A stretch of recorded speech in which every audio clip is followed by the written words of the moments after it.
Hello mga mamshi! Welcome to our podcast, Caffeinated Motherhood.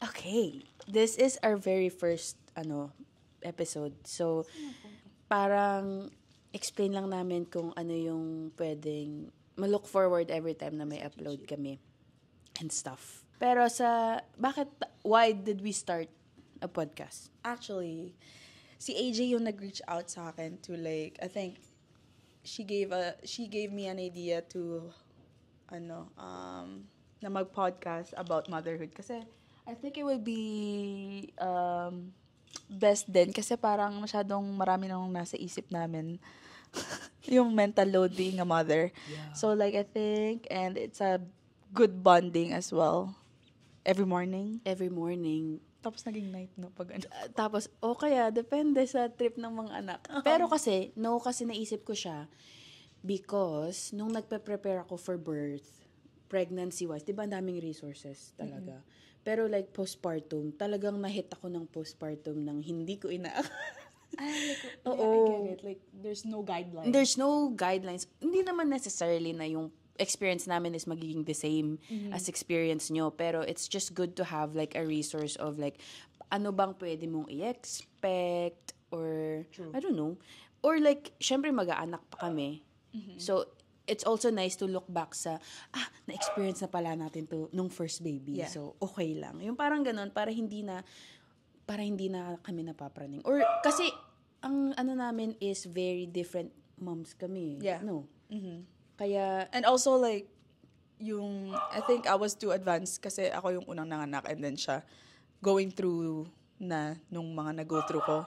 So she would ask me and then I would look back, I miss this, I miss yung mga na-experience niya. kwento mo din sa kanila ang ating relationship before moms. Yes. A little get to know muna session tayo for the first episode. And then we'll dive into the nitty-gritty sa next one. How did I meet AJ? Actually, no, hindi ko na-meet si AJ. Siya yung nag-reach out. Siya yung nag-reach out. Oh my God, it's too far. Hindi ko na maano.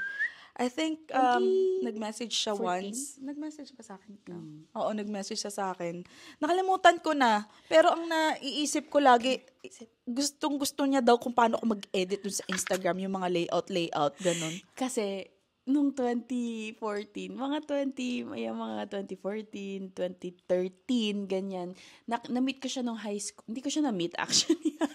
Ini-stalk ko lang siya. Pero na ko siya, gawa nga nung mga, yung mga sa Sizzler SMW kasi siya. So, yung mga collage niya, nung mga jowa niya. Actually, isa lang naman din naging jowa niya nung high school. Pero yung mga collage na, ang cute kasi ng mga pictures nila. So, parang sabi ko, ang cool naman nito. Paano yan? Doon ako unang naging And then fast forward, nagka-ano tayo sa live. Doon kami talaga naging mas close kasi nag-live kami together. Oo, I think doon kita na nakalala. Doon mo ako officially nakilala. And then doon ka nag-open na about ganyan. Tapos nag-click na yung attitude namin dalawa. Kasi parang mostly similar kami. Para kaming tomboy na parang alam mo yun, yung hindi sobrang girly, tapos malapit sa mga lalaki, gusto yung mga trip na mga ginagawa ng mga lalaki. Parang one of the boys. Parang ganun. Lagi kang ganun, no? Lagi kaming one of the boys growing up. Parang growing up together. Parang narinig ko sa Avery. Saan yung nagpumiyak? Tapos, ano pa ba after that? And then, yun, parang majority ng aming friendship revolved sa dance. No? Yeah. And then, we got closer hanggang sa barkada na, inuman. Oh, so much inuman. And then, naging na-engage din siya. Nakasal. Kinasal na ako, kinasal din siya. Yeah. Aba, nung umanak ako, umanak din siya. So, yun ang revolution ng aming friendship is very close. Oo nga. Kami together sa mga pinagdadaanan ba? Mga milestones. Milestone. Pero hindi naman plenano yun, Parang ganun na lang nangyari talaga. I think the only thing na nag-different lang is like yung house lang siguro. Yung hindi ko na sundan. Oo, Ikaw yung nauna doon. Kasi mostly lagi ako nauna, right? yeah. Yun lang siguro yung homeowner na siya, ako hindi pa. So, yun lang siguro yung... Hindi, wala pa kaming parehas na meron. Yeah. Kasi usually siya talaga ang aking guide sa lahat. Kasi nga siya lagi nauuna. Pero ngayon, ako naman siya ang guide. nauna. Tapos, ayun na guys. Fast forward to ngayon, mommies na kami. And then, ayun, ito na. Struggling. Ito na ang buhay namin. Surviving, and yeah. What we're gonna talk about sa podcast na itong ginagawa namin is parang mixture of, syempre, pag-uusapan natin birth, experience, postpartum, more on postpartum siya kesa sa birth kasi ang dami na namang resources out there about sa birth. So, postpartum focus siya na parang breastfeeding. Oh, yeah. Pumping ka ba? Or like exclusively on the breast? Yung mga ganun, parang breastfeeding, struggles ng the first week going home, 'di ba? Or like ikaw, iba yung sa akin. Yung sa akin parang mabilis ako nakauwi, ikaw sa ospital ka muna. Ano ba? Yeah, iba't iba siya talaga. So, ibang-iba yung postpartum experience namin talaga in a way na yung sa'yo medyo light, no? Yung sa akin dark. Pero dark rin naman sa may hospital. Pero like... Parang sa akin dark na dark. Parang yung experience We'll see. I-ano natin. I-brainstorm natin. I-debunk natin ang mga naging experiences. Pero yeah, expectation is most gonna be sa motherhood side, postpartum side. And then, once parang nakapag story na kami, gusto namin para magka-guest ng ibang moms, para magkaroon din kayo ng kung ano ba yung experience din nila. And then, we'll go from there. Yes. And then, we'll see where the podcast leads. Kaya nga. Kung may next episode pa ba to? Kung forever. Kung eto na lang ba talaga. Kung may edit ba to kasi nag-aalala.